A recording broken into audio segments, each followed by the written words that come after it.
Well, this is a little late because I started. Don't look at that messy. Oh, it's just little messies here. Don't be doing that. Okay, get them messies cleaned up now. Come on, come on. No, I was supposed to have like a little. I was gonna have like a little sitting down and um,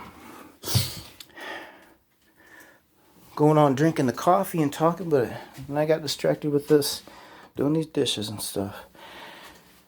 But the whole thing about this Hanukkah now, I'll tell you, we don't realize how much it ties into current events and the end time events. At the very backdrop of Hanukkah is the refusal to assimilate. Assimilate. That's one of those crazy words. Look at that coffee doing its thing. It's doing that weird thing. Look at that. No, that's coffee for real. No, the refusal to assimilate. The Jews were pressured by Antiochus Epiphanes, whose name literally meant God manifest. He believed that he was God manifest himself. This is approximately 160 plus years before the birth of Yeshua, the birth of Jesus. So this figure steps in and declares himself, just like the beast of Revelation, to be worshipped as God. And he desecrated the temple. And he forced conversions. And he forced the Jews to eat pork, which was forbidden. He forced them to give up the commandments of God, to assimilate, to become like the Greek culture. And the pinnacle of this was him going into the temple, and he erected a statue, an idol, with his visage in the temple, and built an altar on the altar and slayed a swine on it. And the darkest, disgusting term you could use, as far as I've learned in the Hebrew when it comes to describing, was just what Daniel used: the abomination that makes desolate. Set up an idol in the temple of God.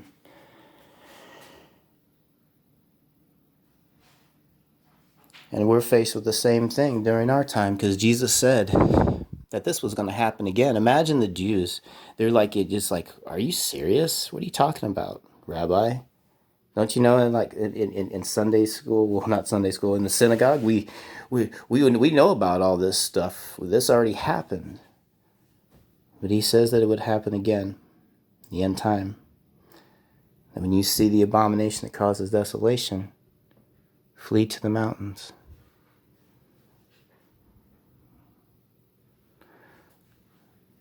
See, Hanukkah, we're about ready to step in the part where Hanukkah is not going to be a seasonal thing, like how some of the festivals are, or days that people observe.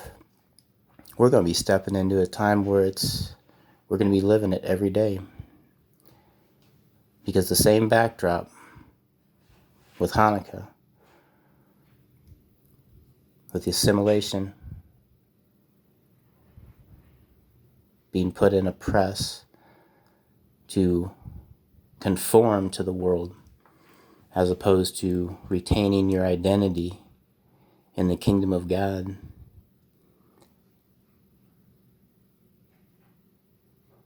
And just like Antiochus, he went to waste as many as he could, slaughter them because of their refusal to bow down to the image of the king.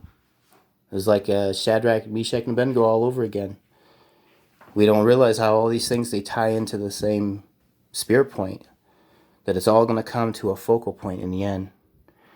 And I'm amazed at as many pastors. This is what makes me just flabbergasted, is as many pastors that have been through seminary and know about history.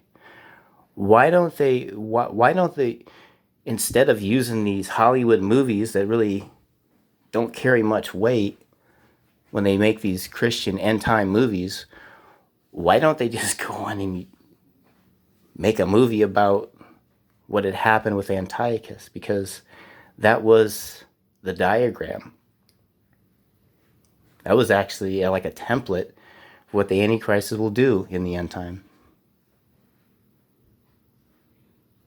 Read Matthew chapter 24.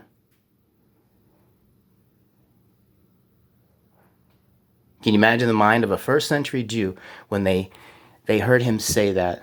When you see the abomination that causes desolation, standing where you think about it, he's speaking of an event that they were already celebrating, knowing a victory that God had given them.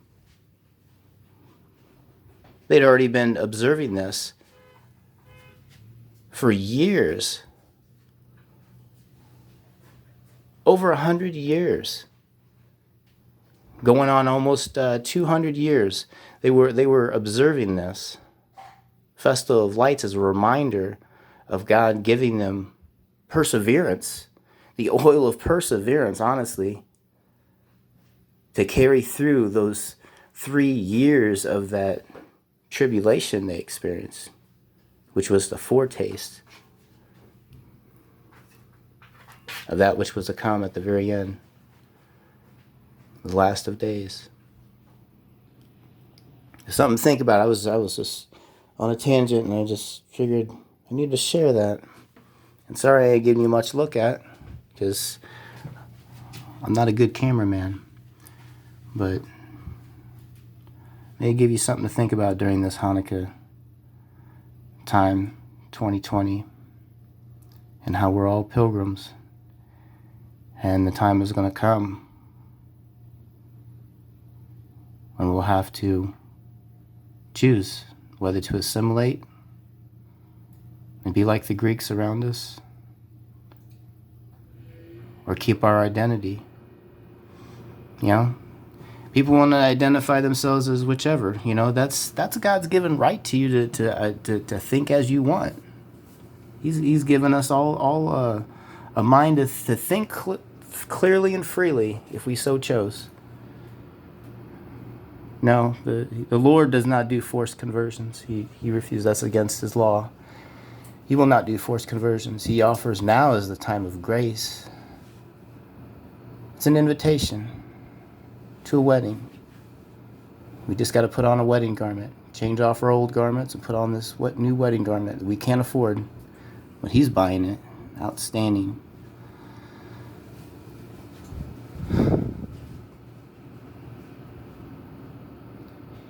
Stay strong, pilgrims.